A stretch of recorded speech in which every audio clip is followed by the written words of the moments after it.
মমির পুতুল মমির দেশের মেয়ে নেচে যায়। নমস্কার, না ভয় পাবেন না, পুরো গানটা গাইছি না, আপনারা একদম ঠিক জায়গায় এসেছেন।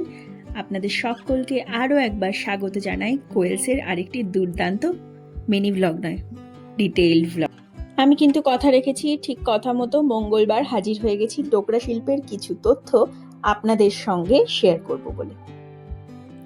আচ্ছা, শুরুতেই আমি ওই গানটা কেন গাইলাম জানেন না? আমি জানাচ্ছি। মোমের পুতুল, হ্যাঁ, ঠিক এই পদ্ধতিটা ফলো করেই এই ডোকরা শিল্পের নানান রকম মূর্তি, মেমেন্টো যাই বলুন বানানো হয়ে থাকে।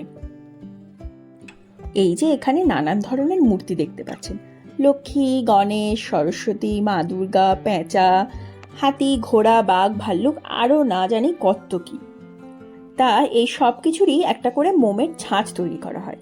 মোমের ছাঁচের ভেতরে মাটির একটা আস্তরণ দেওয়া হয়, আর ওই আস্তরণটার দেওয়ার পরে, শুকানোর পরে বাইরের থেকে ওটাকে হিট দেওয়া হয়। হিট দেওয়ার কারণে কি হয়, মোম তো গলে জল, ব্যাস মোম গলে বাইরে বেরিয়ে যাওয়ার পরেই ভেতরে একটা ফাঁপা জায়গা তৈরি হয়, আর তার ভিতরেই ঢুকিয়ে দেওয়া হয় এই গলিত ব্রাস মেটাল। ব্যাস, তাহলেই প্রস্তুত এই সুন্দর এবং বহু প্রাচীন ডোকরা শিল্পকলা। আর এই যে কালো ব্যাকগ্রাউন্ডের ওপরে পটচিত্রটা দেখতে পাচ্ছেন, এটা কিন্তু বিষ্ণুপুর ঘরানার একটা স্পেশাল আর্ট ফর্ম। এটা না হয় আর একদিন বলবো। ততক্ষণ দেখুন কত কি না জানি আমরা সেদিন দেখলাম। এগুলো হচ্ছে মেমেন্টো। দেখুন মা দুর্গা সমগ্র তার পরিবারকে নিয়ে একটা জুটের ওপরে তৈরি করা হয়েছে, কতই না সুন্দর লাগছে। মূর্তির পাশাপাশি কিন্তু অর্নামেন্টস, যেগুলো মহেঞ্জোদারো হরপ্পা সভ্যতা থেকে চলে আসছে, সেরকম হাতের, কানের বালা, গলার হার, নানান রকমই এখানে পাওয়া যাচ্ছিল। আর এই মেমেন্টোগুলো কিন্তু গিফটিং পারপাস খুব ভালো হয়। তার সাথে তো নানা রকম মূর্তি আছেই বললাম।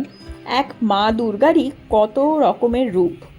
কোথাও মা দুর্গা একা শুধুমাত্র মহিষাসুরকে বধ করছেন, এই যে যেমন এখানে। এই পিসটার পার্টিকুলার দাম ছিল 5,500 মতো। এখানে এই দেখুন আর একটা পিস দেখতে পাচ্ছি আমরা। এখানে মা দুর্গা কিন্তু কৈলাস থেকে সমগ্র পরিবারকে নিয়ে হাজির। আর ডোকরা তো দেখছি, তার সাথে সাথে এই যে বিষ্ণুপুর বিখ্যাত টেরাকোটার ঘোড়া, কিন্তু এখানে কিন্তু এটা পোড়ামাটির নয়, কাঠের ছিল। ছোট্ট একটা দোকান, কিন্তু কত ধরনের ইউনিক আর সুন্দর শিল্পকলা দিয়ে ভর্তি ছিল। এই মা দুর্গার চিত্রটা সামনে থেকে দেখুন, আমার কিন্তু এটা দুর্দান্ত পছন্দ হয়েছিল। আর ওই দেখুন ওপরে তাকিয়ে কতগুলো হরিণ তার শিং নিয়ে আমাদের জন্যই যেন তাকিয়ে অপেক্ষা করে বসেছিল। আর ডোকরা শিল্পের অরিজিনটা ঢোকরা ডামার নামক একটা ট্রাইবের হাত ধরে হয়ে থাকলেও বর্তমানে কিন্তু পশ্চিমবঙ্গের বাঁকুড়া আর বর্ধমান জেলা এই শিল্পের জন্য জিআই ট্যাগ প্রাপ্ত। তো এই জায়গাটা কেমন লাগলো আমাকে অবশ্যই জানাবেন। আপনাদের কোনটা সব থেকে ভালো লাগলো আমাকে জানাবেন। আর এই ডোকরা শিল্পের ইতিহাস এবং কিছু বিবরণ যতটুকু আমি জানি আপনাদের জেনে কেমন লাগলো সেটাও অবশ্যই কমেন্ট করে জানাবেন। আর এরকমই আরও অনেক নতুন নতুন তথ্যের জন্য আমার চ্যানেলটিকে সাবস্ক্রাইব করতে ভুলবেন না। চলুন জিনিসপত্র গুছিয়ে নিয়ে প্যাক করে বাড়ি যাওয়া যাক। বাই।